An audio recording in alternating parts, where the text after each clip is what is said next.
Hello नमस्ते साथीहरु, घरमै यस्तो मिठो मोमो बनाएर खाने हैन त? त्यसको लागि हजुरहरुले मेरो च्यानललाई अहिलेसम्म सब्स्क्राइब गर्नु भएको छैन भने सुरुमा सब्स्क्राइब गरिदिनु होला र लाइक शेयर पनि गरिदिनु होला। हेर्नुस् त कस्तो मिठो देखेको छ मोमो। हजुरहरुले पनि मेरो रेसिपी हेरेर घरमै बनाएर खान सक्नुहुनेछ। कति जुसी भएको छ मोमो। ल सुरु गरौँ है त बनाउन। सुरुमा मैले काट्नु पर्ने सामानहरुलाई धोए। सुरुमा चाहिँ हामीहरुले चटनी बनाउने छौं। त्यसको लागि मैले इमलीलाई पानीमा भिजाएर राखिदिएको छु। प्यान तातिसकेपछि मूंगफलीलाई राखेर भुट्ने एकछिन र मजाले यसलाई एकछिन चलाउनु होला। यो भुटिसकेको छ। अब त्यसपछि हामीले तिललाई भुट्ने छौं।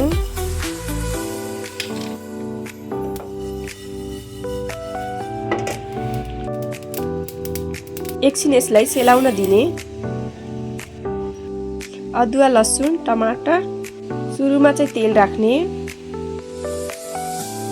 जीरा पड्काउने, त्यसपछि रातो खुर्सानी,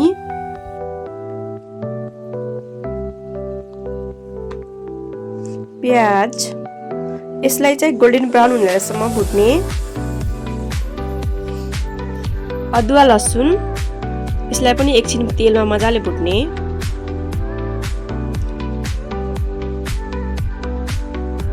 टिमुर राख्ने।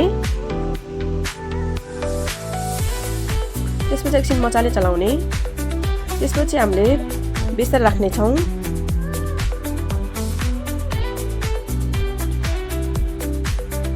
हामीले चाहिँ काटेर राखेको टमाटरलाई राख्ने छौं। अब स्वाद अनुसार नुन,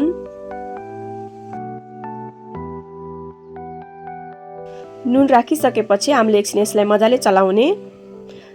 केही बेर चलाइसकेपछि हामीले चाहिँ यसलाई 5 मिनेटको लागि छोपेर राखिदिने। 5 मिनेटपछि हामीहरूले यसलाई फेरि चलाउने। अघि पानीमा भिजाएको इमलीलाई पनि राख्ने।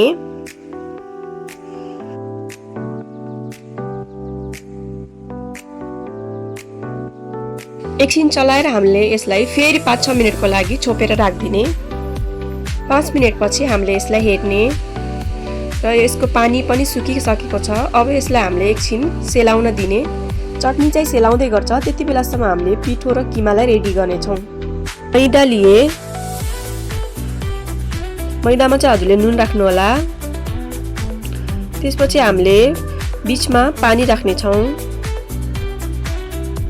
पानी राखेर बिस्तारै हजुरहरुले चलाउँदै जानु होला। पानी राख्दै मुस्दै जाने। पिठो मुस्दै जाने र धेरै गिलो पनि नगर्नु होला।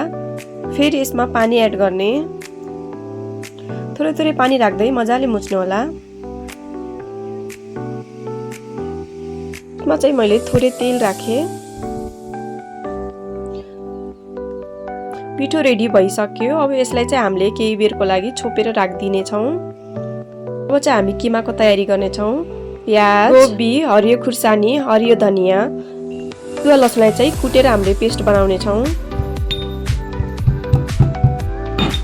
सिनो गरी काटिएको प्याज, सिनो गरी काटिएको बन्दागोबी,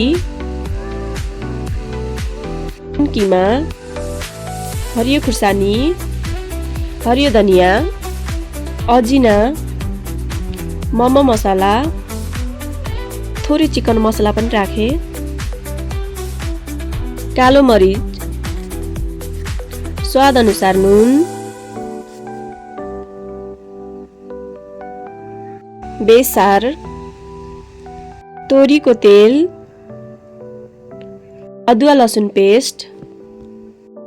यसलाई चाहिँ हामीले मजाले हातले मिक्स गर्ने।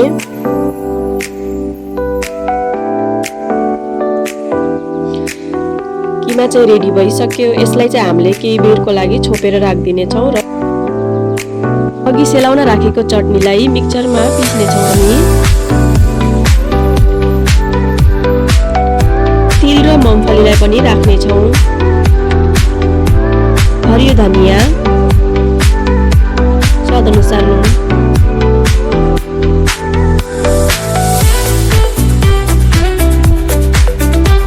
ल चटनी पनि रेडी भयो।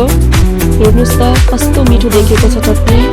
हजुर पनि यस्तै मिठो चटनी बनाउनु बनाउनुलाई मोमोसँग खानको लागि।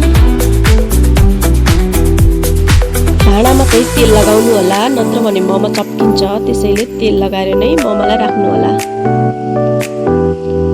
अब चाहिँ हामी पिठो बेल्नको लागि सुरु गर्छौँ। मैले चाहिँ यसरी सानो गोलो बनाउँदै मोमो बेल्ने छु।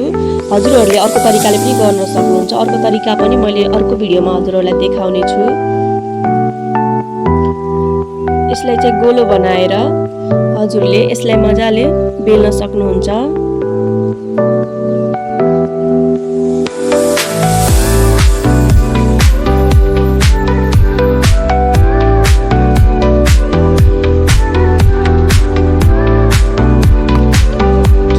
चाहिँ बिचमा राखेर दुईटा औँलाले चाहिँ खिच्दै जानु होला। हजुरहरूले मेरो यो भिडियो हेरेर सिक्न सक्नुहुन्छ। यसरी बनाउनु होला। ल हेर्नुहोस् त यस्तो राम्रो बन्यो।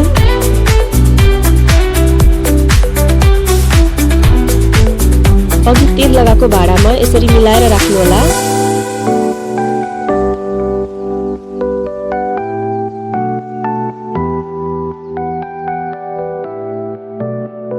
पानी पनि उम्लिसकेको छ।